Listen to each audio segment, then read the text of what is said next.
All right, this is a 1993 Nissan 240SX Silvia conversion, and we've already done a lot of stuff to it, but we wanted to stop right now and kind of give a mid-grade, midstream update before we go a little bit further. And so we don't have the original befores, but we're going to talk about what's been done so far. So I'll just give you a walk around real quick.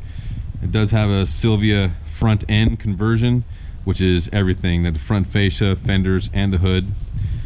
And the rest is the stock body. Oh, there is a side skirts as well. But it is rust free, and I think it has had some dings, maybe some minor wrecks. We'll talk about that in just a second.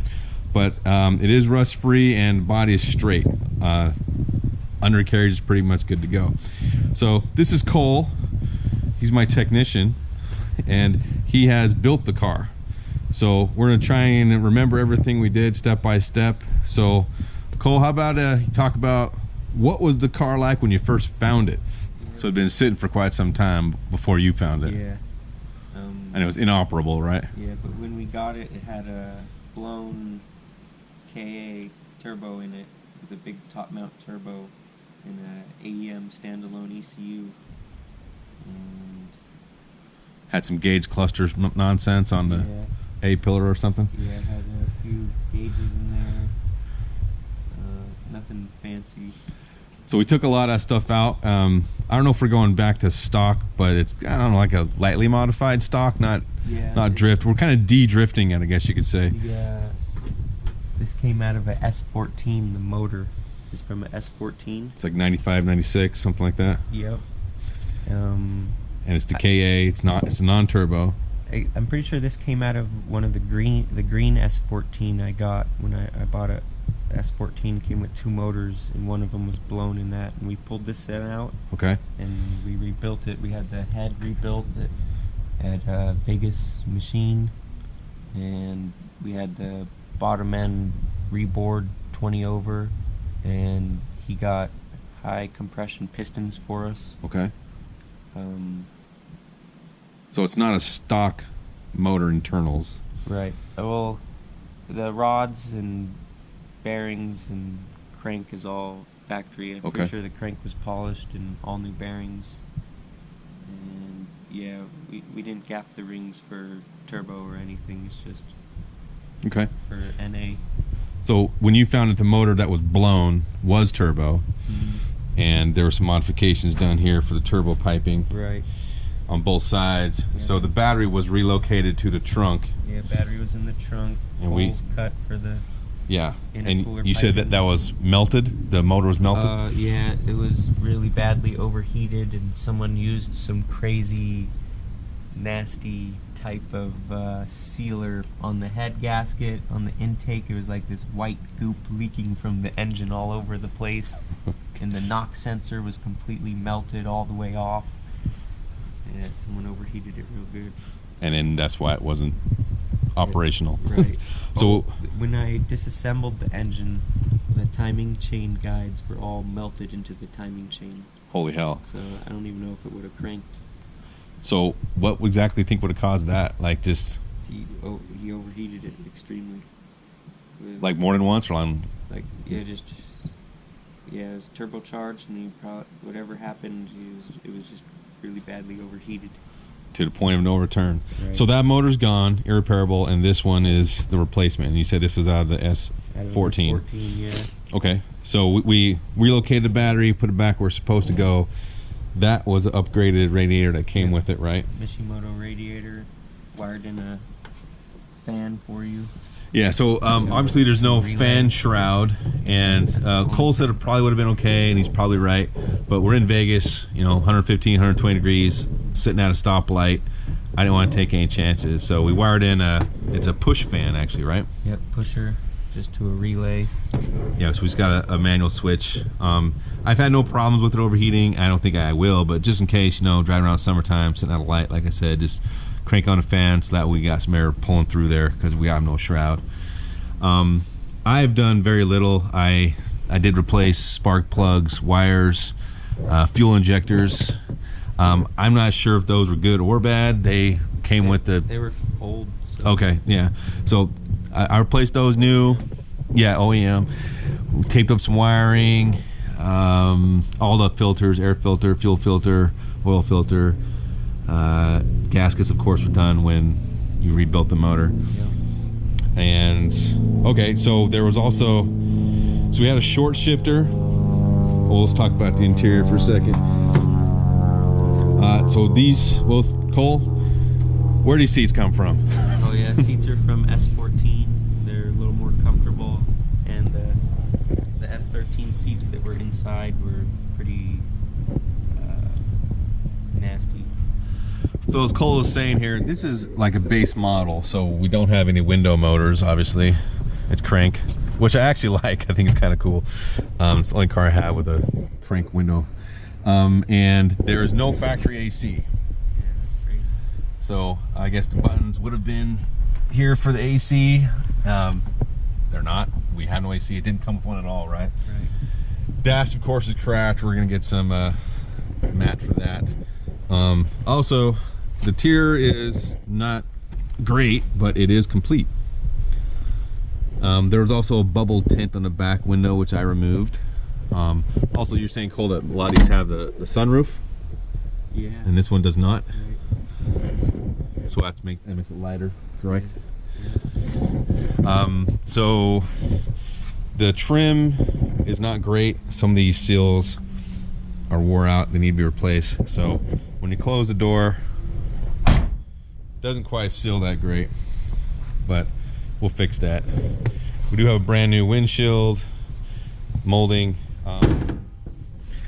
so it fits relatively well.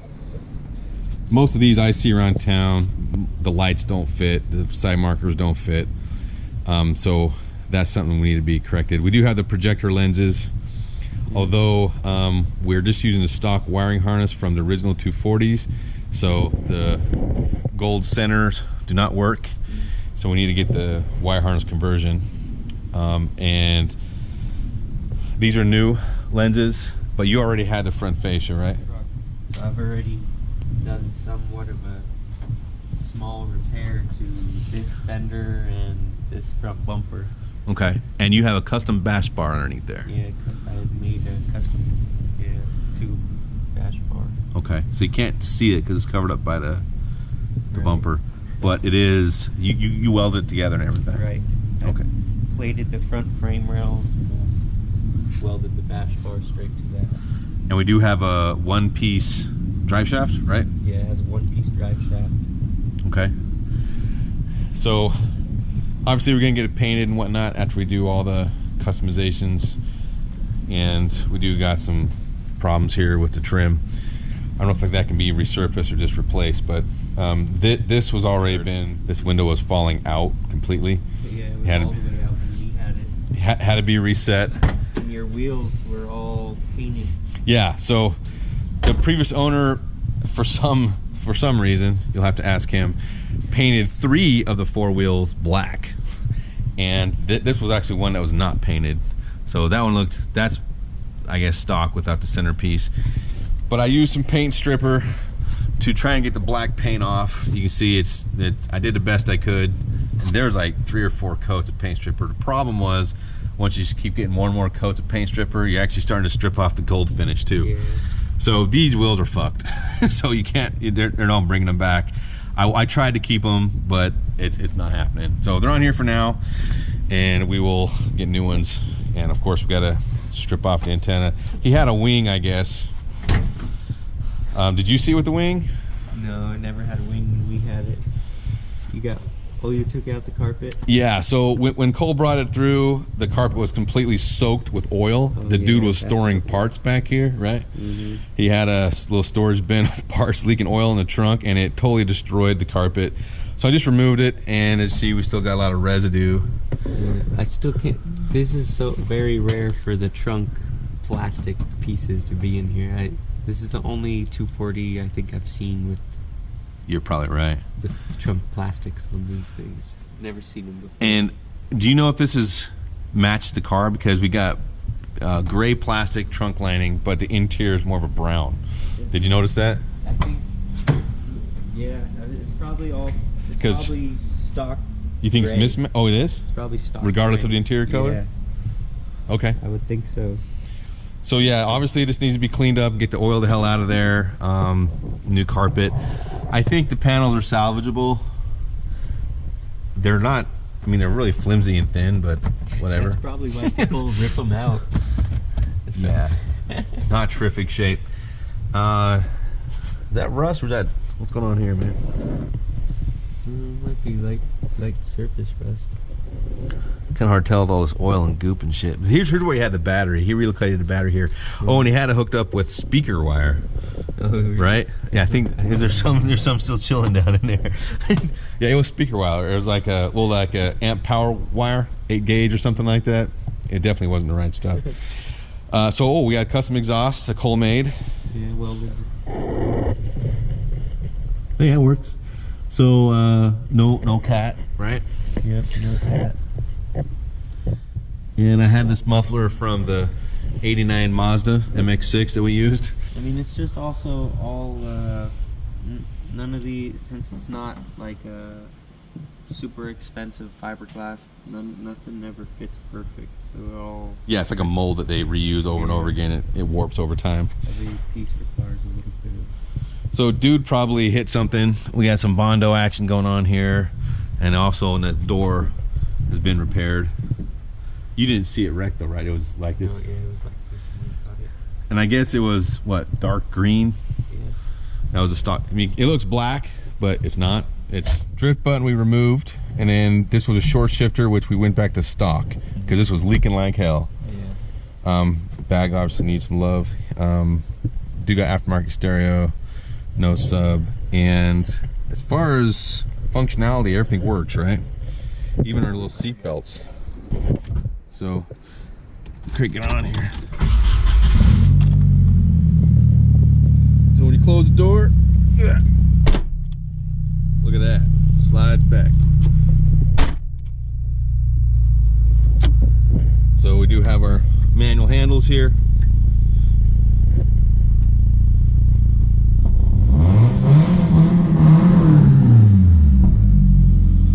So it sounds pretty sexy with our custom exhaust.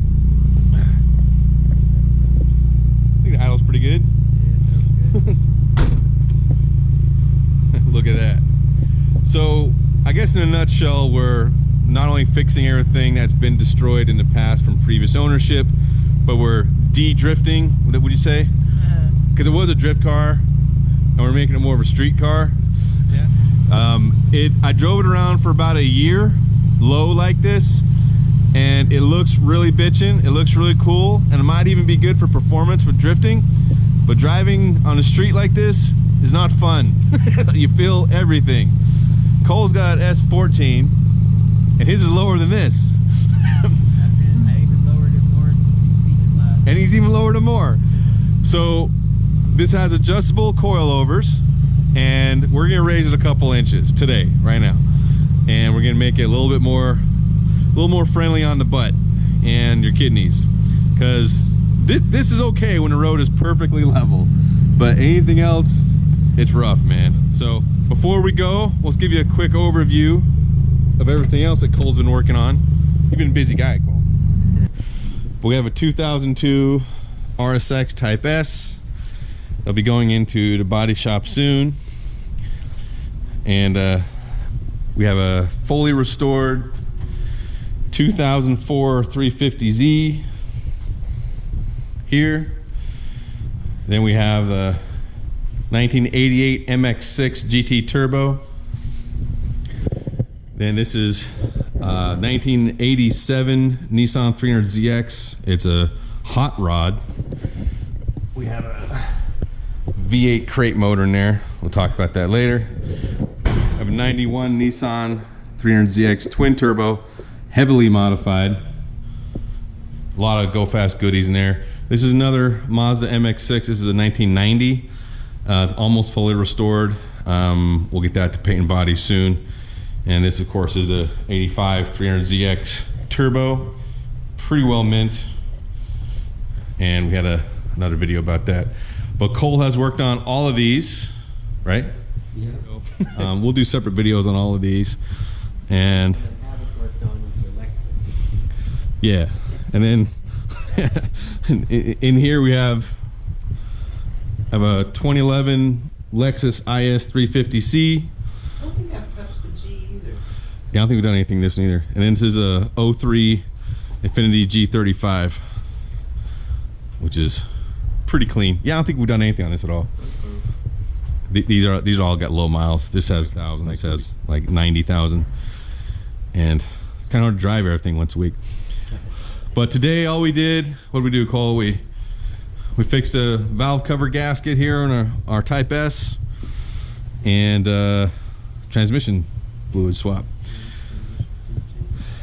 So we'll review all these later individually, but today we're gonna do a little work on the 240 here, and we're gonna try to do some update videos as we go along, try and document the progress here. But it's dirty as hell. I've never once washed it. I've had it for about a year and a half, and never done anything as far as washing it. I never washed the interior either. I never cleaned anything. It's just as dirty as when you brought it over.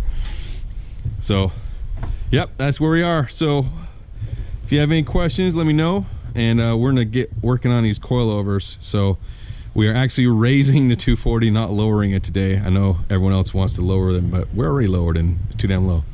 You feel sad, Cole? No, that's all right. All right, man. So, you got any last words? I don't think so. All right, we'll be back. We'll talk to you soon. Bye.